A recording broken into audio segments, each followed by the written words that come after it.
Koolituse teema on betoonitööde kvaliteedi tagamine ja järelevalve ja teie koolitajaks sellel teemal on volitatud ehitusinsener tase 8 Jaak Sori.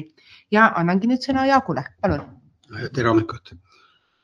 Täna meil Eestis betoonitööde kvaliteet on nii ja naa, et on paremate kvaliteediga objekte on halvematega ja on väga halbadega vahetevahel.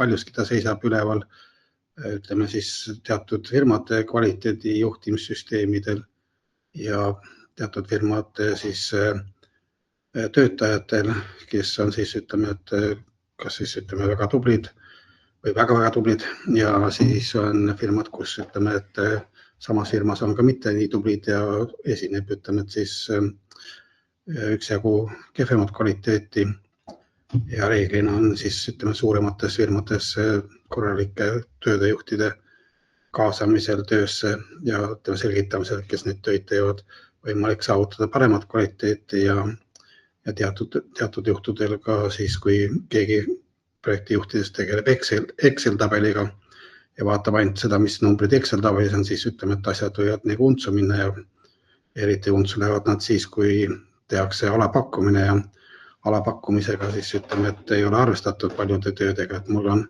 olnud juhtumeid, kus on tehtud alapakkumised on tehtud välisriikides näiteks, kus on miljonites tehtud võrreldes siis järgmise pakkumisega odavamaid pakkumisi. Mingil juhul on need tööd siis ka lõpus kokku viidud kuidagi. Mingitel juhtudel on lihtsalt siis öeldud üles, et nad nende töödega ei jätka, sest et on alapakkumise teinud ja lihtsalt selle maksumusega, mille kohta hinnapakkumine on tehtud, ei ole võimalik välja tulla.